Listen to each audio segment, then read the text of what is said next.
Vinyl Time, classique rock radio pousse le volume à 11.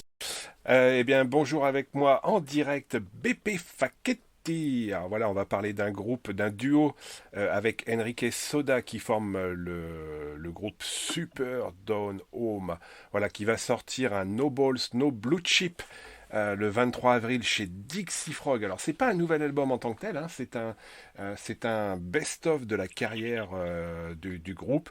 Et puis, on a la chance d'avoir donc avec nous BP qui va nous parler de où ils en sont. Et puis de cette signature. Il y a aussi un live stream qui arrive, mais on va en parler avec lui. So, BP, first of all, thanks to accepting my invitation. As you know, you speak on Vinyl Times with a French rap rock station with past a lot of music. So first of all, thank you so much to accepting my invitation. Thank you.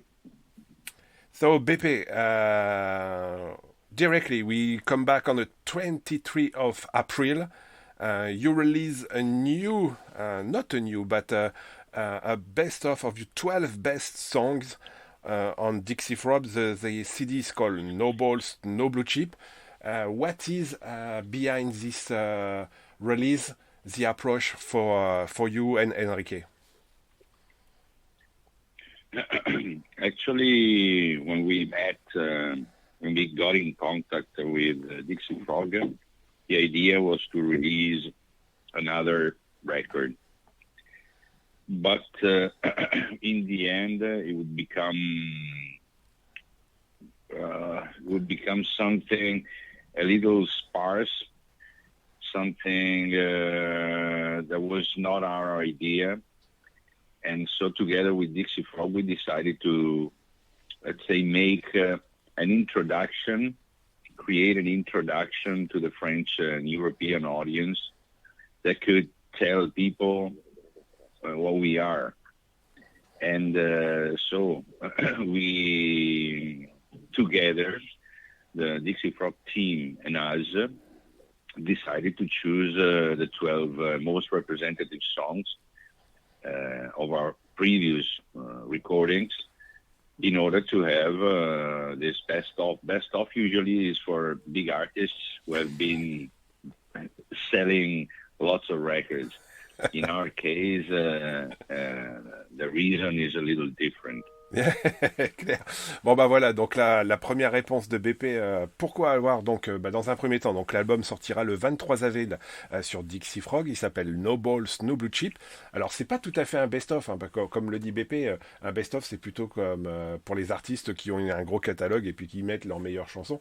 Là l'idée avec le label, c'était surtout de mettre en phase les 12 meilleurs titres du groupe, parce qu'il y a beaucoup de bons titres chez Superdownhome.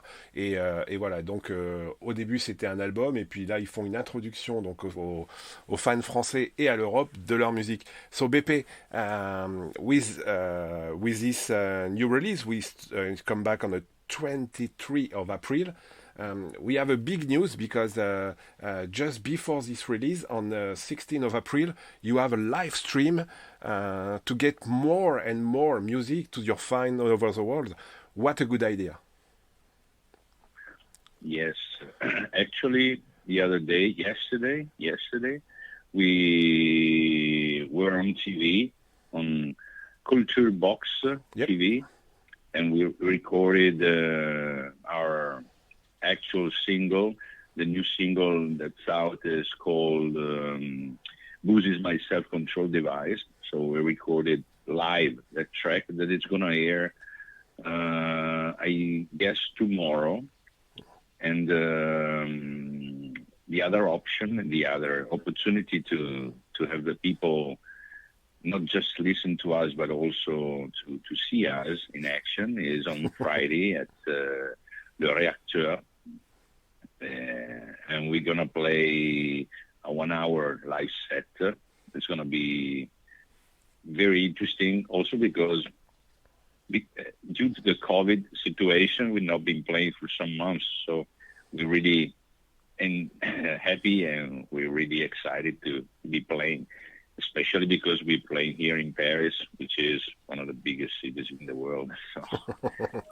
Ouais, bah voilà, comme le dit BP, donc il y a plusieurs choses importantes, hein. Donc le 23 avril, le disque qui sort, et le 16, donc il y a ce live stream qui est enregistré, hein. Ils vont jouer 1 heure, et ils sont venus à Paris cette semaine, et notamment hier, ils ont enregistré le clip pour Bose is my self-control device, directement sur Culture Box. Donc je pense, comme le dit BP, qu'on va avoir très vite la vidéo en ligne, et on pourra regarder non seulement demain, on pourra regarder demain BP et Enrique jouer de leur musique. En plus de les écouter, on aura la chance de pouvoir les voir. Et puis donc le 16, on pourra les voir pendant plus de temps. Donc ça durera un peu plus d'1 heure. BP, you are a huge fan of 6 Steve and Scott R. Byron. So what is his do's to big artists are important for you? Actually, we've been listening to a lot of music, so we have very, very, very different influences. And I mean, we're a duo, so the first thing you think about is the Black Keys, the White Stripes, and stuff like that, because they're the main main duo band that we can think about when we think about something in between blues and pop and roots. But the thing that relate us to C60 is that when we saw actually me and Enrico together, when we saw C60 for the first time, he was using these strange instruments that I was not used to see, called cigarette boxes. Yep. Or he made some different kind of guitars, using just guitars, but taking out 2-3 chords, strings.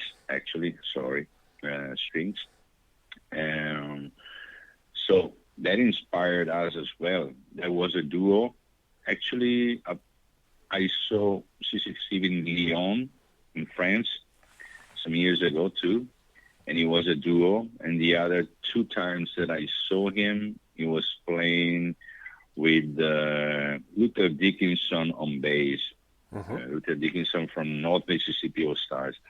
And it was amazing. C60 is a really great artist, and we've been inspired by that. That was the starting point. Then we've been trying to personalize our proposal, our project, and not being just an imitation of C60. We don't sound like C60, but that's the starting point. And as far as Scottish Byram, I found very big similarities in between him and Enrico's voice. And so we've been listening to him a lot. I like him live, and he's very energetic, and a really great concert to go see when he happens to be here in Europe. I saw him in Italy, actually, one time. Ok, bah donc alors la question elle était assez simple, hein, parce que ils ont 2 grands artistes qui sont importants pour eux, mais comme le dit BP, il n'y a pas que. Donc on a parlé de C6 Steve et Scott H. Byram, que BP a pu voir. Alors C6 Steve, il a pu le voir à Lyon, et puis Scott H. Byram, il a pu le voir en Italie, hein, puisque ces artistes-là ont tourné beaucoup, hein, pas trop dans le Covid en ce moment, mais ont tourné beaucoup. Et comme le dit BP, il y a d'autres choses qui les intéressent, hein, comme les Black Keys, les White Stripes. En fait, l'idée, c'était de prendre ce qu'il y avait de bon dans ces différents artistes, et surtout, en voyant C6 Steve, ben, vous savez, c'est un artiste qui joue de la cigar box, et donc l'idée, c'était de voir quelque chose de différent et d'entendre quelque chose de différent, ce qui a fait que BP et Enrique, ben, ils ont pris un petit peu tout ce qui était bon pour créer leur propre musique à travers ça. BP, another questions. Your last record is Get My Demon Straight. You have two invites on this records, Popa Chubby and Charlie Musselwhite. It is with Popa. First question with Popa. When you have Popa on your CD, you speak about Dixie Frog. This is the same contact that you have with Popa when we have to decide where you can put your music, with your label music. You discuss with Popa. Popa is very important for you to move to Dixie and to. Do you have some questions answer with Popa during this Get My Demonstrate, or it is totally outside this project? And the thing is totally unrelated. Actually, we met Popa Chubby, like I think 3 years ago, because he gave us 2 featurings on our first record. Our first complete record, and another present was his featuring on one of our videos, which is called Stop Breaking Down Blues, a classic by Robert Johnson. Mm-hmm. We met there, and we've been playing with him, opening his concerts, I guess like 30 times. So we had plenty of time to know him, to know each other. And at a certain point, we asked him to produce a record. If I have to tell you the truth, we didn't really know how big Popa was in France and how big Popa was in Germany. It was just because we loved this music and we had a good relationship while touring together, and we needed a blues master to help us out with the record. So we asked him. He accepted. Thanks to the fact that the relationship with Popa was born because his agent in Italy is the same agent we have in Italy. Okay. So that was the first contact. And Charlie Musselwhite also, because Charlie Musselwhite's agent in Italy is the same agent we have in Italy.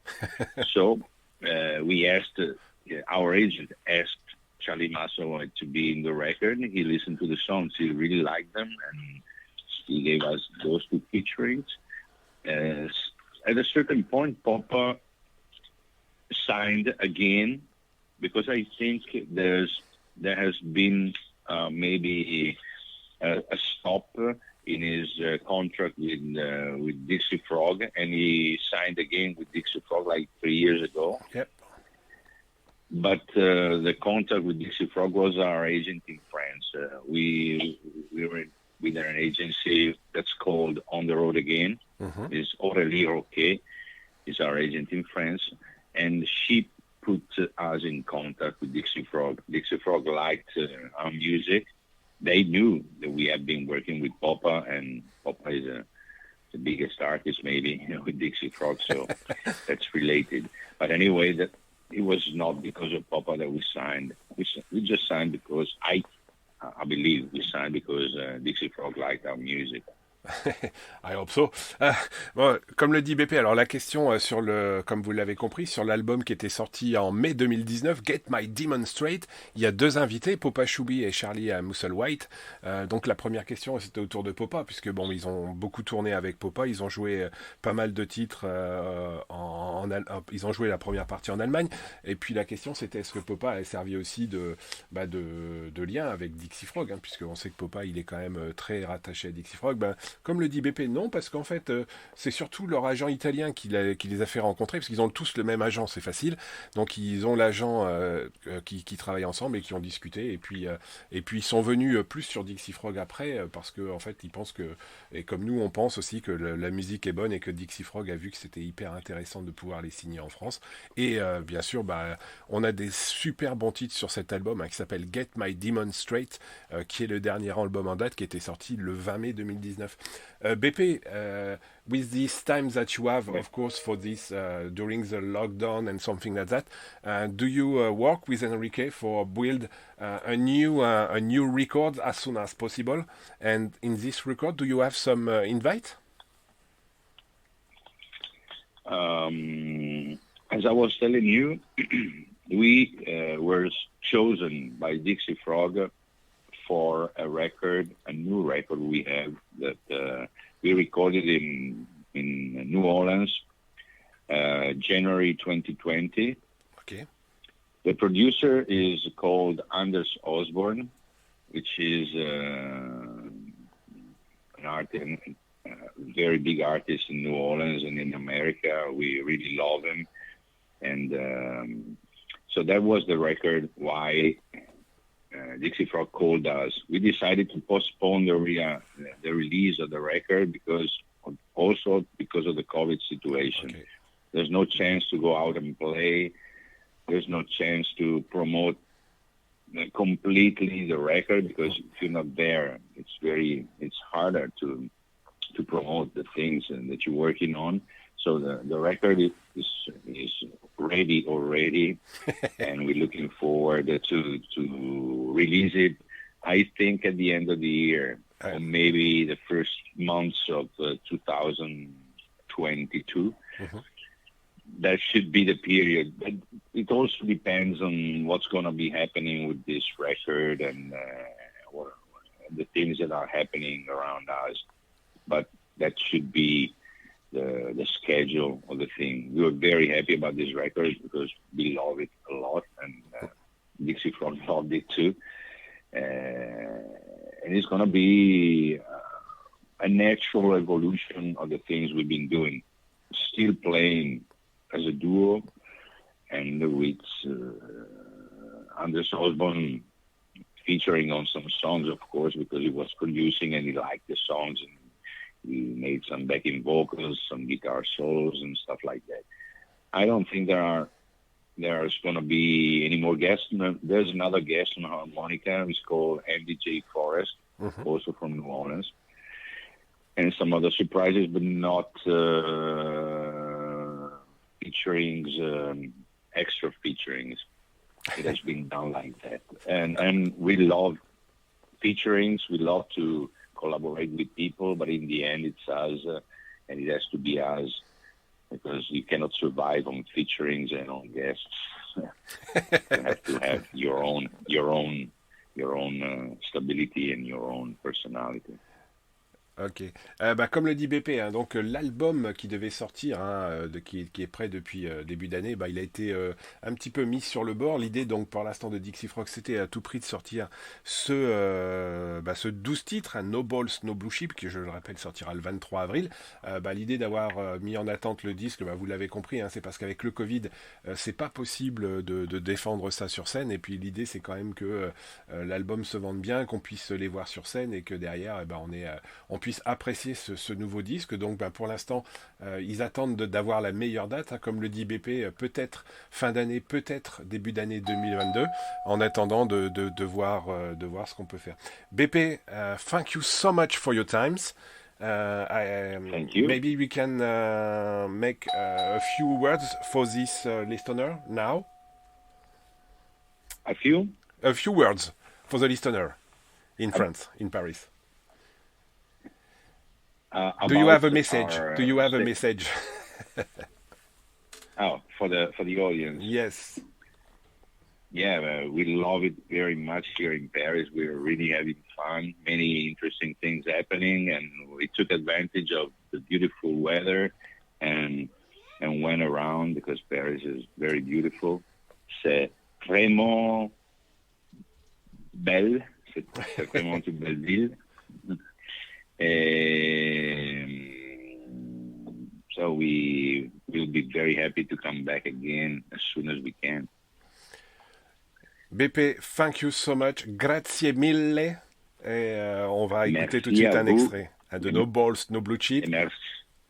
Et rendez-vous le 23 avril pour la sortie du disque et le 16 pour le live stream. Grazie mille, Beppe. Merci à vous et salut à tout le monde. Vinyl Time, classique rock radio pousse le volume à 11.